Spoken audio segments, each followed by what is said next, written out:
Assalomu alaykum jigarlarim, yaxshimisizlar?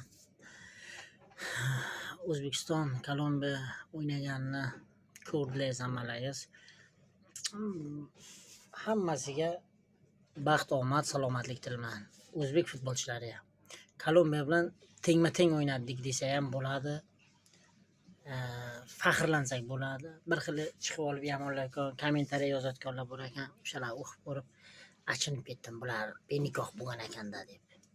O'yinni farqi yetmasa-yu, kim qachon jahon chempionatiga chiqqan, sostavi necha million dollar turadi, bizlarning hech bir sostavimiz necha million dollar turadi. Shular farqi yetmay bir ikkitasi kommentariyada yozib, neto gaplar yozibdi, boshqa joylarda o'qib ko'rdim. Benikoh bo'lganlar, ko'ttingni qiz, qo'lingdan po'xan kelmaydi. Kolumbiya O'zbekiston tengma-teng o'ynadi. Omadimiz bizda qochdi. Yana ularni yurtida o'ynadik. Pashta shunday desa ham bo'ladi. Kolumbiya qayda, Meksika qayda.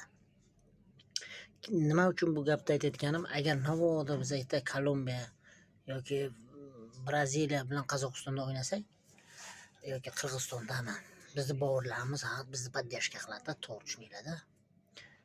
U yerda atmosferasi boshqa bo'ladi. Bu yerda ham xuddi shunaqa situatsiya faqat Meksikada bo'ldi. Shuning uchun o'zbeklar olg'a period ko'k bo'rlar deganmiz, hammasiga omad. Portugaliyani ham ilojsiz yutamiz. Yutish endi ko'zim yetadi Portugaliyaga yutishga. Kolumbiyada qiynalib bo'lsa ham, lekin ko'rdim, haqiqiy talant bizda bor ekan. Kommentariyada yozayotgan har xil gaplarni benikohlar. Otangizdan so'rang qani, onangizni yasatganda nikohini o'qitib keyin yasagan ekanmi, oldin yasagan ekanmi? O'ylab yozinglar. Kim menga shu gapimga qo'shilsa, like bossin, bo'ldi. Period O'zbekiston.